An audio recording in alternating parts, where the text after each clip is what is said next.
Let's turn your physical store into a convenient pickup hub for your local customers and save them shipping costs. First, from your Shopify admin, click on the Settings gear icon located in the bottom left corner of your screen. Within Settings, select the Locations option. This is where you manage the physical places that fulfill your orders.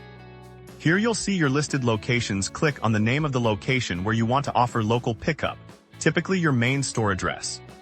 Scroll down on the location details page until you find the section titled Local Pickup. This is where we activate the feature.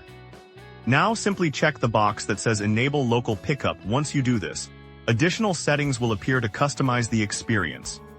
The first setting is preparation time. Use this dropdown to tell customers how long it will take for their order to be ready, like same day or next day.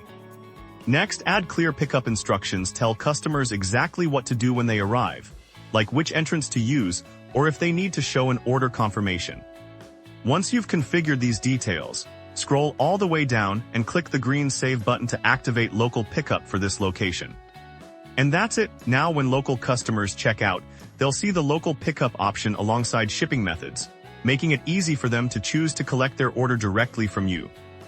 You've just expanded your fulfillment options and added a valuable service for your community.